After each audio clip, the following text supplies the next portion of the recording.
Welcome back to Up with Kreb. Now, Bob Hunt, he's a wheelchair racer who has competed in 17 Bloomsdays. We have him live with us right now to speak with us about his experience. Good morning. Thanks for hanging out with us on Up with Kreb. Good morning. Okay, so Bob, can you tell us what it's like to compete in so many races and what it's done for you? Yeah, I mean, it's fantastic. It's my first experience seeing elite racers in the wheelchair form. Just, as a kid, I started when I was 11 years old back in 2001, and it just built my confidence, just starting just talking to the different athletes and just how they started Bloomsday and just giving me a lot of tips on, how the course works and just building confidence on just using my wheelchair to go around corners at a high rate speed. So that's so awesome. I mean, the fact that we have so many athletes come to Spokane. I know we have some Paralympians even that have made it their way, and they make Bloomsday a tradition, and I've been able to meet them too. So I think that's a really cool opportunity. Now, how do you think the virtual race has compared to the Bloomsday that we know and love? Definitely. So, I mean, the virtual race, it's a great step, to build the community back together with the Bloomsday race. Like last year we did it. We had over 100 people jump onto the Zoom meeting, which is a great experience, to bring everyone back together. Just, you using the virtual, we're all pushing together, pushing each other. So it was a great, just a great step bringing everything back together. How do you train for Bloomsday? What's your regimen?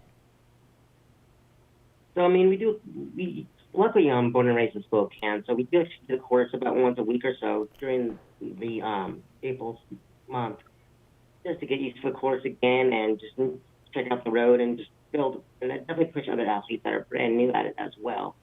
And then, of course, I do lots of hills. We just saw a photo of you with a younger athlete. You are a mentor for so many of them here in Spokane. What's that like, and how have you seen Bloomsday impact their lives?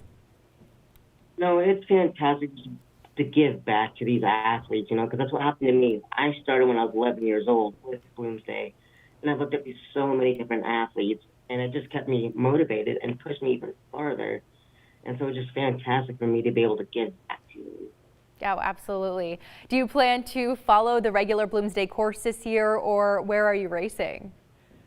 So we're actually going to Fish Lake Trail on Sunday morning or Sunday afternoon to do it.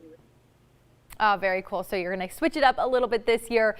Tell us, although you're not going to be racing the traditional one, but normally Bloomsday, Doomsday Hill is tough for everybody.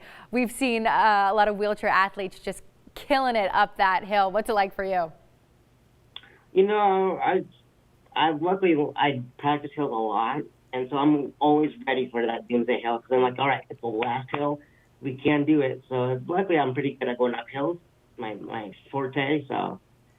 And I know you spoke to me about just getting those fast speeds down that hill. Can you explain to us what it's like going so fast down those hills during that Bloomsday race?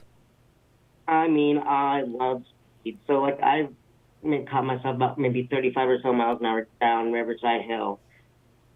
And so you got to make sure to pick up wide down Riverside, of course. But, yeah, it's just a blast just hitting that speed because it's usually the only time I can do it.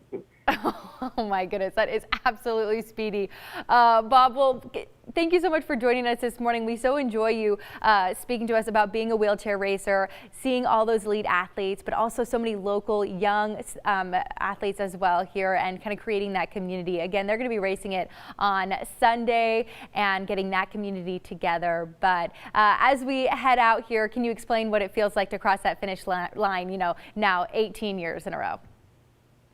I mean, it's the best thing ever. It's watching how the Bloomsdays changed since day one back in 2001 compared to now. I mean, the course has changed. It's just fantastic. Just hitting that course yes. And have you seen the new Bloomsday finisher T-shirt yet? I have not.